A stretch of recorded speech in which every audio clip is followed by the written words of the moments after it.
Setiap hari kita sibuk banget ngejar dunia, ngejar karir, target, cita-cita. Seolah-olah waktu kita ini gak ada habisnya. Kita bikin rencana buat 5-10 tahun ke depan, bahkan sampai detail banget merencanakan pensiun nanti. Tapi ada satu janji yang pasti nungguin kita semua. Satu perjalanan yang gak pernah kita tulis di agenda. Sebuah momen yang namanya sakaratul maut. Banyak dari kita yang baru panik cari pegangan pas napas udah satu-satu. Baru ingat sama Allah waktu ruh udah mau ditarik. Padahal Rasulullah SAW, manusia paling mulia yang pernah ada, dari jauh-jauh hari sudah mewariskan sebuah pegangan. Sebuah doa yang bukan cuma buat menenangkan saat ajal tiba, tapi kalau kita benar-benar meresapinya, doa ini bisa mereset total prioritas hidup kita, mengubah cara kita mandang dunia. Mulai detik ini juga. Ini bukan buat nakut-nakutin, tapi ini tentang persiapan, tentang cinta, dan warisan terindah dari Rasulullah untuk kita.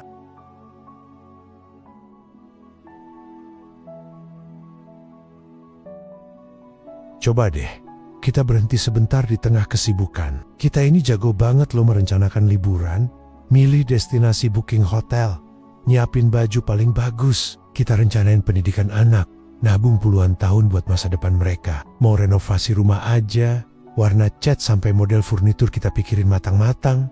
Semua itu nggak salah, sama sekali nggak. Tapi anehnya, untuk sebuah perjalanan yang sudah pasti kita hadapi, perjalanan ke akhirat, seberapa sering kita merencanakannya. Kita hidup seakan-akan dunia ini tujuan akhir. Kita kumpulin harta, seakan-akan semua itu bakal nemenin kita di liang lahat. Kita kejar jabatan seakan-akan itu yang bakal jadi penolong kita di hari perhitungan. Kita lupa kalau ini semua cuma sementara, cuma fasilitas dalam sebuah perjalanan yang amat singkat. Allah Subhanahu wa Ta'ala sudah berkali-kali mengingatkan kita di Al-Quran bahwa hidup di dunia ini cuma permainan dan senda gurau. Kita ini persis seperti musafir yang terlalu kagum sama indahnya tempat istirahat, sampai dia lupa tujuan akhir perjalanannya. Dia sibuk membangun istana pasir di tepi pantai, padahal dia tahu ombak pasti datang dan menyapu semuanya tanpa sisa. Kelalaian ini ada sebabnya. Gemerlap dunia, bisikan setan, dan panjangnya angan-angan bikin kita terus menunda. Nanti aja tobatnya, kan masih muda.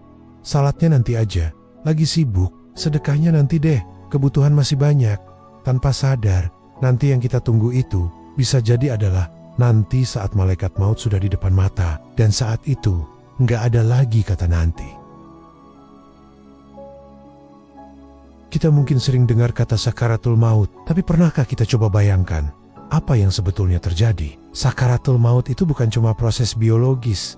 Jantung berhenti berdetak. Ini adalah peristiwa dahsyat di mana ruh dipisahkan secara paksa dari jasad. Momen di mana tirai antara dunia dan akhirat mulai terbuka. Bahkan Rasulullah SAW, manusia yang paling Allah cintai, merasakan betapa sakitnya momen ini. Diriwayatkan dalam hadis syahih, Aisyah radhiyallahu anha bercerita bahwa di saat-saat terakhirnya Rasulullah SAW mencelupkan tangannya ke dalam wadah berisi air, lalu mengusapkannya ke wajah sambil berkata, La ilaha illallah. Sesungguhnya pada kematian itu terdapat sekarat rasa sakit yang hebat.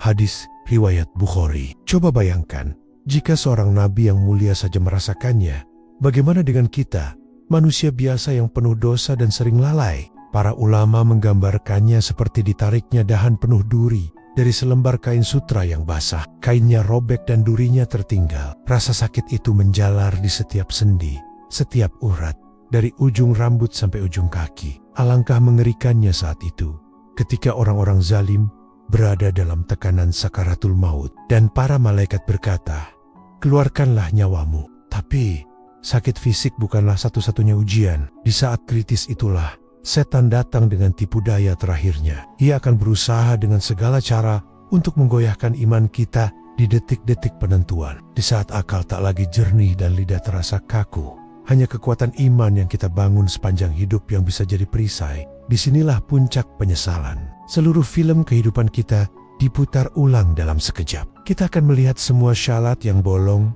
semua amanah yang dikhianati, semua waktu yang terbuang sia-sia. Di momen itulah kita akan memohon, Ya Tuhanku, kembalikanlah aku ke dunia, agar aku dapat berbuat amal yang saleh yang telah aku tinggalkan, Tapi jawaban yang datang begitu tegas, sekali-kali tidak. Sesungguhnya itu adalah dalih yang diucapkannya saja. Saat itu, pintu tobat sudah tertutup rapat. Bagian 3.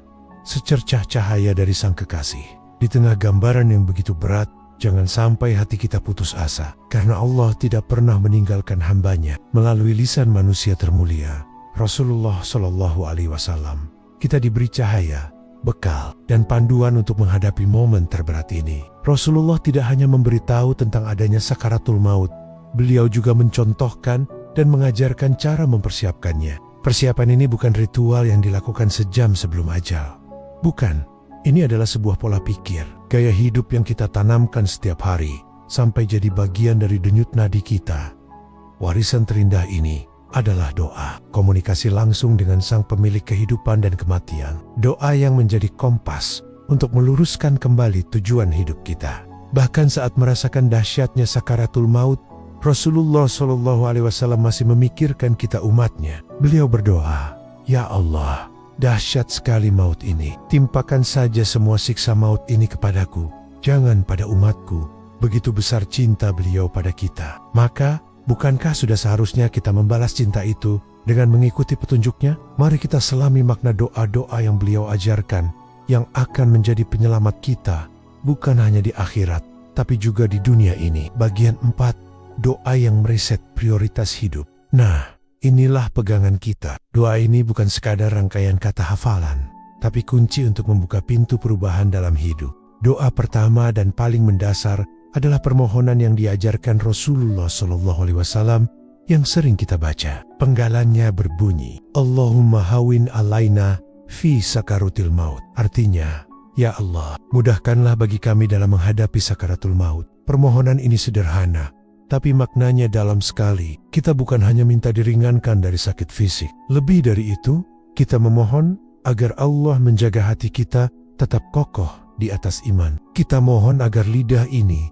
dimudahkan mengucapkan la ilaha illallah, penentu nasib kita di akhirat. Mengamalkan doa ini setiap hari, di setiap sujud, tanpa sadar akan membentuk kesadaran. Sadar bahwa ada momen berat yang menanti, dan kita harus bersiap. Kesadaran inilah yang akan membuat kita lebih hati-hati dalam bertindak dan lebih semangat beribadah. Selanjutnya, sebuah doa yang menunjukkan puncak kepasrahan seorang hamba. Allahumma ahini makanatil hayatu hayran li, wa tawafani idza kanatil wafatu hayran li. Artinya, ya Allah, hidupkanlah aku selama kehidupan itu lebih baik bagiku, dan matikanlah aku apabila kematian itu lebih baik bagiku. Coba renungkan kalimat ini. Doa ini mereset total cara kita memandang hidup. Kita nggak lagi minta, ya Allah, panjangkan umurku, tapi kita meminta, ya Allah, berikan yang terbaik menurutmu.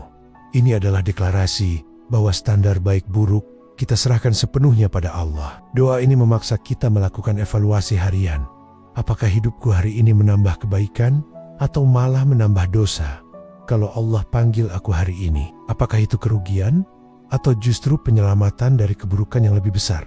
Menginternalisasi doa ini akan membuat hidup lebih tenang. Kita jadi nggak cemas berlebihan soal masa depan, karena kita yakin Allah akan memberikan skenario terbaik. Prioritas pun bergeser dari sekadar bertahan hidup menjadi menghasilkan hidup yang berkualitas di mata Allah.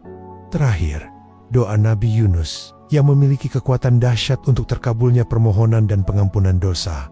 La ilaha illa anta subhanaka inni kuntu minaz zalimin. Artinya, tiada Tuhan selain Engkau, Maha Suci Engkau, sesungguhnya aku termasuk orang-orang yang zalim. Ini adalah doa pengakuan. Pengakuan akan keesaan Allah, kesempurnaannya, dan kelemahan diri kita. Saat sakaratul maut, kita butuh pengakuan ini lebih dari apapun. Membiasakan zikir ini sehari-hari akan melembutkan hati, menumbuhkan rasa rendah diri di hadapan Allah, dan menjadi bekal pengakuan di saat lidah terasa berat untuk bicara.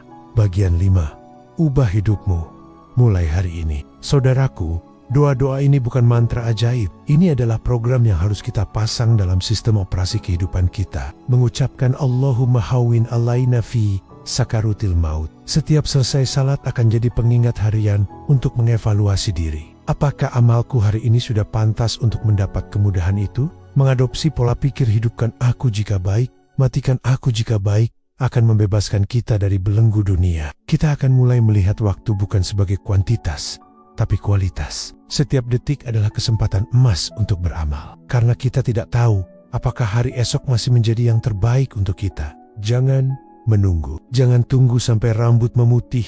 Jangan tunggu sampai sakit parah. Jangan tunggu sampai ajal di depan mata. Persiapan untuk kematian yang baik adalah dengan menjalani kehidupan yang baik. Dan kehidupan yang baik dimulai dari niat yang benar, yang didasari kesadaran akan akhir perjalanan kita. Kesimpulan, kematian bukanlah akhir, melainkan gerbang menuju kehidupan abadi. Sakaratul maut adalah ujian terakhirnya. Doa yang diajarkan Rasulullah adalah kompas dan bekal kita untuk lulus dari ujian itu. Tapi bekal itu harus disiapkan dari sekarang, bukan nanti.